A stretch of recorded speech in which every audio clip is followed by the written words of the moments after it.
हरियाणे के मुख मंत्री मनोहर लाल खट्टर ने क्यों अस्तीफा दिता वह भी दसिया ते दूजा अनिल विज लगातार नाराज ने हरियाणे के मुख मंत्री मनोहर लाल खट्टर तो ते तीजा नायब सैनी जिहड़े नवे हरियाणे के मुख मंत्री बने ने उन्हां नूं वधाई दित्ती है मनोहर लाल खट्टर ने ते कहा कि हुण दी सरकार आ जिहड़ी मैं कहना कामना करदा कि चंगा काम करे। पर उत्थे ही अनिल विज क्यों नाराज ने किहड़ी घटना नूं देख के नाराज ने ये मनोहर लाल खट्टर का बयान आया तो दूजे पासे अनिल विज ने भी अपना बयान देता है। श्रेष्ठ और वरिष्ठ कार्यकर्ता हैं। मैं 1990 से, इनका संबंध तो मेरा 1996 में आया, अनिल विज का संबंध मेरा 1990 से है। जब वो पहली बार बाई इलेक्शन लड़ाया था उस समय मैं संघ का प्रचारक था और उस समय पूरा जोर लगा करके उनको विधायक बनाया गया था। किसी बात पर नाराज हुए थे वो भी घटना याद है। एक स्वभाव है, थोड़ा नाराज जल्दी होते हैं लेकिन नाराज होने के बाद बहुत जल्दी ठीक भी होते हैं। कई मौके ऐसे आए हैं जब किसी न किसी बात को लेकर के उनको नाराजगी जाहिर की है और वो विषय गिनाने की आवश्यकता नहीं है, लेकिन बहुत बार नाराज हुए हैं, बहुत बार ठीक भी हुए हैं। तो मेरा भरोसा है कि वो नाराजगी आज उनकी है। आज हमने बात की थी उनसे, बात करने के बाद उनका अभी तो मेरा मन नहीं है। अब मन नहीं है तो कोई बहुत दबाव दे करके काम नहीं कराए जाते हैं। तो ठीक है, अगर चले गए हैं तो हम कल में फिर बात करेंगे, परसों फिर बात करेंगे। हमारे नए जो मुख्यमंत्री बने वो भी बात करेंगे, हमारे केंद्र के नेतृत्व के लोग भी बात करेंगे और मुझे लगता है कि मन उनका साफ है। हाँ, निश्चित रूप से नाम है उनका। कैबिनेट एक्सपेंशन के बारे में अभी और आगे चर्चा चलेगी? जल्दी होगा, क्योंकि अभी तो आज बहुत जल्दी से ये करना था और विशेष तौर पर चूंकि आचार संहिता लगने वाली है। हालांकि आचार संहिता का उस एक्सपेंशन से कोई संबंध नहीं होता, बाद में भी हो सकता है, लेकिन काम रुके नहीं।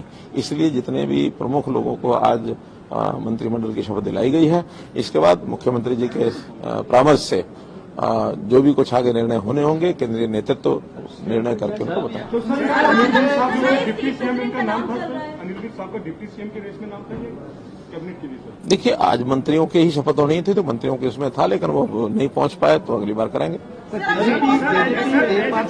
आलोचना अब चूंकि ये प्रदेश अध्यक्ष और साथ में मुख्यमंत्री भी हो गए हैं, हमारे यहाँ एक व्यक्ति को एक ही पद मिलता है, तो मुझे लगता है निश्चित रूप से बहुत जल्दी नए प्रदेश अध्यक्ष होंगे। अनिल विज की नाराजगी की वजह क्या है सर? क्या इसका राज क्या है सबसे पहले, और दूसरा क्या किसका राज? खुशी खुशी इस्तीफा देते? नहीं, हमारे यहाँ जो काम होता है बहुत खुशी खुशी होता है। और मैंने आपको पहले बताया, मैंने बहुत पहले, आज नहीं, बहुत पहले प्रधानमंत्री जी को कहा था कि कोई अच्छा व्यक्ति नेतृत्व करने लायक नई पीढ़ी में से मिलता हो तो लाना चाहिए। आखिर 8-9 वर्ष काम करते हुए जो किसी का बेस्ट होता है वो 8-9 वर्ष में यानी डिलीवर कर देता है। हम लोग भी आखिर अपने अपने स्थान पर जो काम करते हैं, हमारी डिलीवरी 2-3 साल 4 साल बाद होती है, तो 4-5 साल बाद या तो तबादला हो जाता है या कोई चैनल बदल लेते हैं या कोई अखबार बदल लेते हैं। सबके जीवन में होता है। जो आज ये परिवर्तन हुआ है, क्या इनकी कमबैक्सी उसकी एक वजह है या क्या वजह है? देखिए, आप कोई शब्द मेरे मुंह में डालेंगे अच्छा नहीं है। आज प्रदेश की जनता यानी इस हमारी काम को लेकर के इतनी संतुष्ट है, प्रसन्न है कि मैं आज दावे से कह सकता हूं कि हमारी 10 की 10 सीटें लोकसभा में आएंगी और आगे विधानसभा में भी हमारी पूरी फुल मेजोरिटी, जो हमारी कमी भी रह गई थी पिछली बार, कमी नहीं रहेगी, फिर से आएगी। ये कौन सी बातें आगे और कहां से आगे, मुझे समझ नहीं आता। नहीं, आप हाइपोथेटिकल कोई प्रश्न करेंगे, these are not to be answered. Vijendra Singh गए छोड़ करके, आपको लगता है इसको पार्टी को कोई नुकसान पहुंचेगा? क्योंकि वो कह रहे हैं मेरे जाने से नुकसान होगा, आपका क्या मानना है? देखिए, जो कोई खुद काम करता है वो अपने आप को उस काम के लिए उसका औचित्य ठहराता है, लेकिन मुझे लगता है कि उन्होंने अच्छा कदम नहीं किया, क्योंकि जिस दलदल से वो निकल करके आए थे, हमने तो उस दलदल से जब वो निकले थे बाहर, अगर घटना के नाते से मैं कह सकता हूं तो एक ही है कि जो जेजेपी के लोगों ने लोकसभा की सीटों के बारे में जो डिमांड की थी, चूंकि भारतीय जनता पार्टी की पहले से 10 की 10 सीटें भारतीय जनता पार्टी के चुनाव चिन्ह पर लड़कर के हमने नरेंद्र मोदी जी के झोले में दी हुई है और वही हमारा अगला मंसूबा है। इसलिए केंद्रीय जो हमारा नेतृत्व है उनसे उन्होंने बातचीत की होगी, तो उसमें से उनको हम लोगों ने अपने आप खुद 10 सीटें लड़ेंगे, उसमें से उन्होंने कोई निर्णय किया होगा तो मुझे जानकारी नहीं है। ऑफिशियल कोई बात उनके हमारे सामने आई नहीं है, लेकिन ये जानकारी मिली कि अब उन्होंने अपना निर्णय ले लिया है कि हम अलग से लोकसभा की सीटें लड़ेंगे।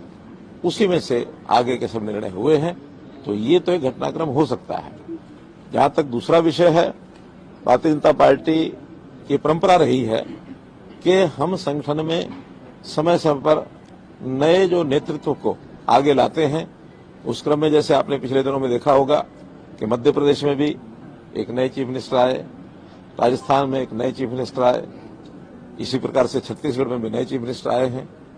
ये ठीक है कि वो विधानसभा के चुनाव के बाद आए हैं, और अभी चूंकि लोकसभा के चुनाव हमारे एकदम सिर पर हैं और पार्लियामेंट्री बोर्ड ने कुछ इस प्रकार का निर्णय लिया है कि अब नया नेतृत्व इसी समय ला करके, और हम एक हमारे जो पहले सांसद हैं और प्रदेश के अध्यक्ष श्री नायब सिंह सैनी, उनको जो है सब उनकी परामर्श पर, और हमारा जो विधायक दल मंडल है उन्होंने नेता चुन करके, और आज नए चीफ मिनिस्टर के नाते श्री नायब सिंह सैनी की नियुक्ति की गई है।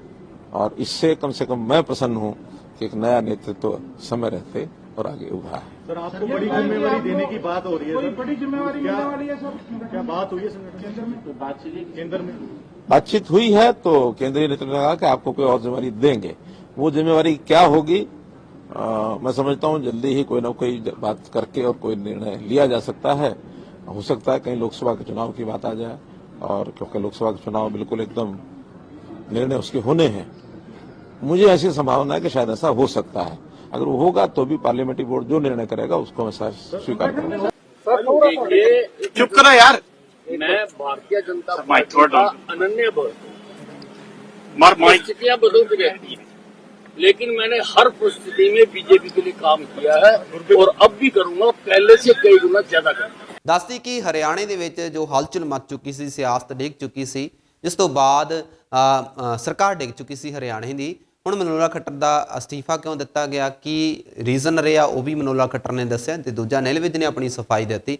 ਇੱਥੋਂ ਤੱਕ ਕਿ ਨੀਲ ਵਿਜ ਦਾ ਘਰੇ ਜਿਹੜਾ ਆਪਣੇ ਬੱਚੀ ਨਾਲ ਖੇਡਦੇ ਸੀਗੇ, ਪੋਤੀ ਨਾਲ, ਤੇ ਗੋਲ ਗੱਪੇ ਖਾ ਰਹੇ ਸੀ, ਤੇ ਉਧਰ ਚੰਡੀਗੜ੍ਹ ਦੇ ਵਿੱਚ ਮੀਟਿੰਗ ਚੱਲ ਰਹੀ ਸੀ। ਪਰ ਉੱਥੇ ਨੀਲ ਵਿਜ ਦਾ ਕਹਿਣਾ ਹੈ ਕਿ ਮੇਰੀ ਕੋਈ ਨਾਰਾਜ਼ਗੀ ਨਹੀਂ, ਮੈਂ ਬੀਜੇਪੀ ਦਾ ਸਿਪਾਹੀ ਹਾਂ, ਬੀਜੇਪੀ ਦੇ ਨਾਲ ਹੀ ਰਹਾਂਗਾ।